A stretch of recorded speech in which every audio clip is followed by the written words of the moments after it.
नमस्कार दोस्तों, मैं हूं प्रदीप डबास। दोस्तों, क्या आपने सोचा था कि विश्व गुरु बनने का दावा करने वाला भारत, जहां मोदी जी का डंका दुनिया भर में बज रहा है, उसे आज ऑस्ट्रेलिया जैसा देश आंखें दिखाएगा? क्या वो पासपोर्ट पावर जो बीजेपी की रैलियों में सबसे ताकतवर बताया जाता है, अब स्टूडेंट वीजा के लिए उच्चतम जोखिम वाली श्रेणी में धकेल दिया जाएगा? क्यों भारत को नेपाल, बांग्लादेश, भूटान और पाकिस्तान के साथ लाइन में खड़ा कर दिया गया? दोस्तों, बेहद महत्वपूर्ण सवाल है ये। इस पर चर्चा होनी बेहद जरूरी है।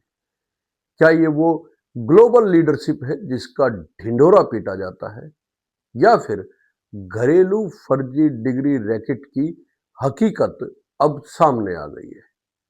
दोस्तों, आज हम इसी सनसनीखेज फैसले को चीरेंगे ताकि सच्चाई आपके सामने नंगी हो सके, सामने आ सके खुलकर।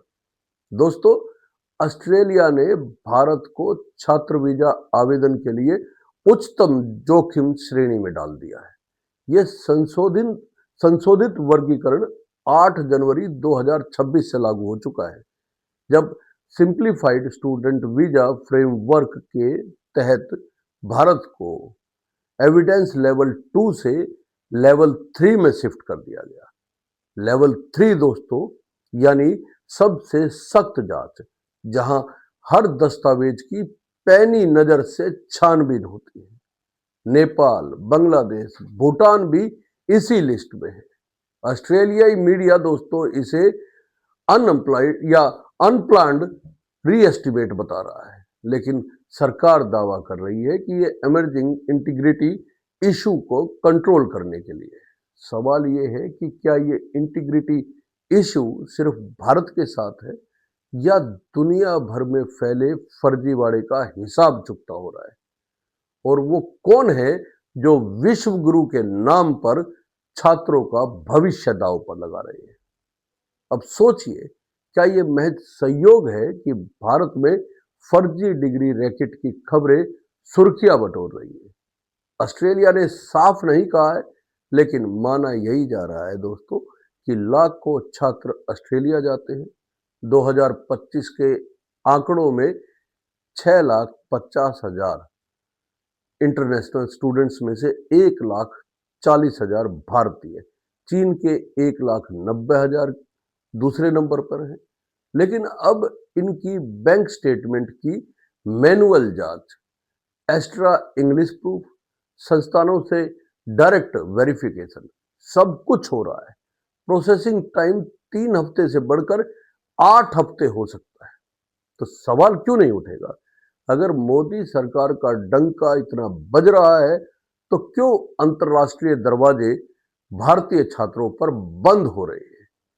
क्या ये वो पासपोर्ट पावर है जो दुनिया के टॉप पर होने का दावा करती है, या फिर घरेलू भ्रष्टाचार की मार झेल रहे नौजवानों की हकीकत है?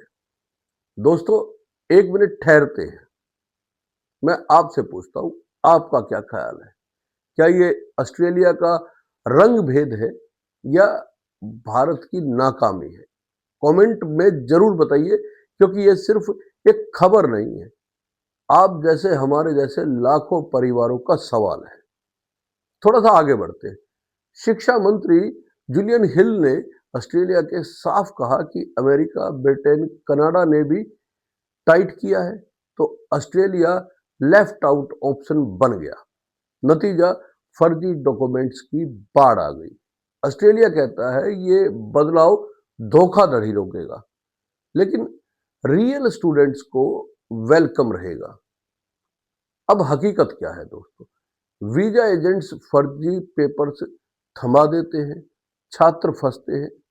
सवाल यह है, जब बीजेपी विश्व गुरु भारत का नारा लगाती है, तो घर में ही फर्जी यूनिवर्सिटीज क्यों पनप रही है?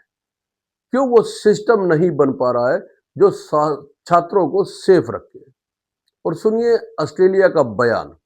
ऑस्ट्रेलिया कहता है कि हम चाहते हैं कि स्टूडेंट्स को पॉजिटिव एनवायरनमेंट मिले, बेस्ट एजुकेशन में उनका इन्वेस्ट हो और कॉन्फिडेंस बढ़े।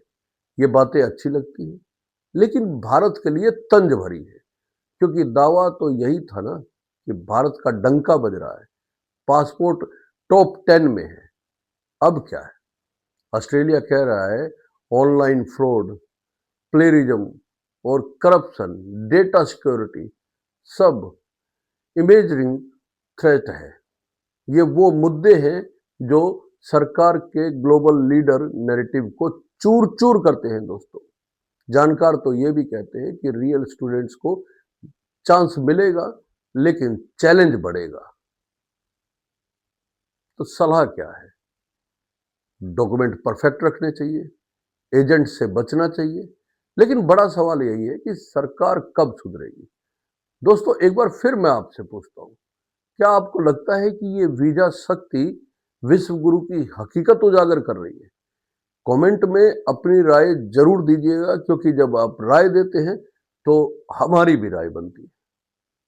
और दोस्तों, ये जानकारी, ये वीडियो, ये विश्लेषण अगर आपको पसंद आया है तो लाइक कीजिए, शेयर कीजिए और चैनल को सब्सक्राइब करना ना भूलें। जय हिंद, नमस्कार दोस्तों।